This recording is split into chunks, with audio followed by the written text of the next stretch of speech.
দেখো বন্ধুরা, আমরা চলে এসেছি সেই কামালপুরের 125 ফুট দুর্গা প্রতিমার কাছে।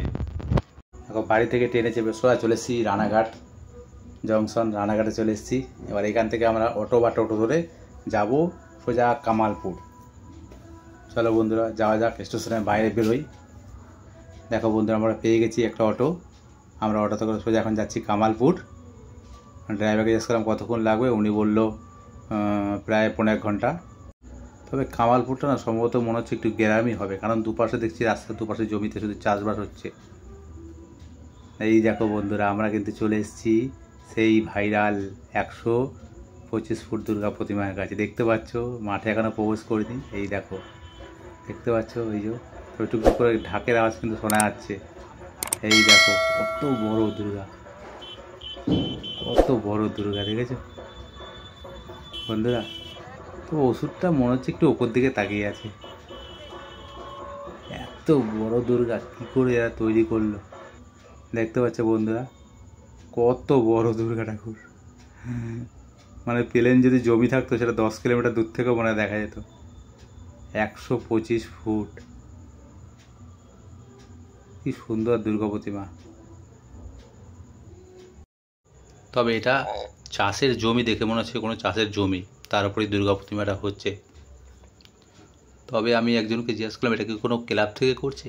তারা বললো না, একজনই ব্যক্তিগত নাকি দুর্গা প্রতিমাটা করছে। মানে সে একজনই ব্যক্তি মানুষ, যিনি সম্পূর্ণ দুর্গা খরচ করছে।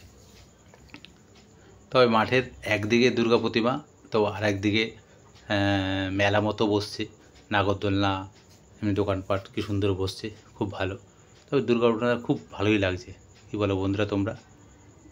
তবে আমরা যখন গেছিলাম তখন এত রৌদ্র ছিল যে মাঠের মধ্যে দাঁড়ানো যাচ্ছিলো না, এত রৌদ্র।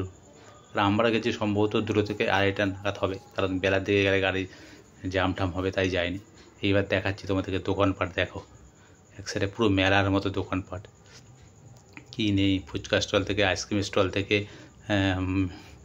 জুয়েলারি থেকে, তোমার বাচ্চাদের খেলনা থেকে, তারপরে চপ, পিঠে, পুলি, তারপর হচ্ছে জিলিপি, অনেক রকম দোকান আছে, খুব সুন্দর।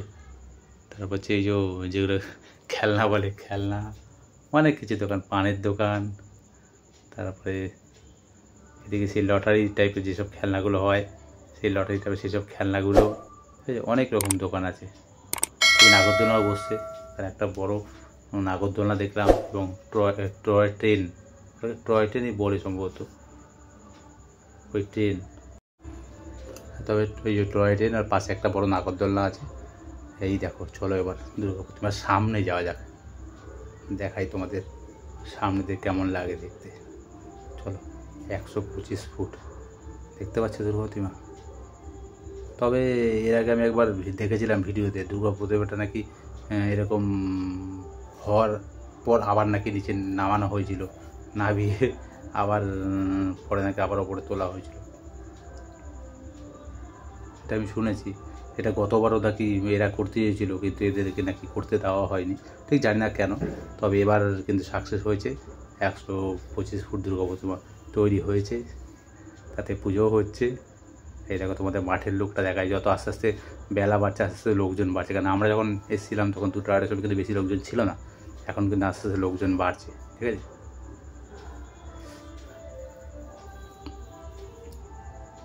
এই দেখো, মাঠের চারিদিকটা দেখো, পুরো একটা খোলামেলা জমি। এগুলোতে সম্ভবত ওই তোমার ওই গাঁদা ফুল চাষ হতো। এই দেখো নাগরদোলনা, দেখেছো? গাঁদা ফুল চাষ হতো, এখন কদিন আর হবে না। যাক, হয়ে গেল দুর্গা আমাদের প্রতিমা দেখা। তারপর আমরা বাড়ির দিকে যাচ্ছি। তোমাদের যদি ভালো লেগে থাকে তবে প্লিজ একটু লাইক করো, একটু শেয়ার করে দিও ভিডিওটা, যাতে সবাই দেখতে পারে। Thank you.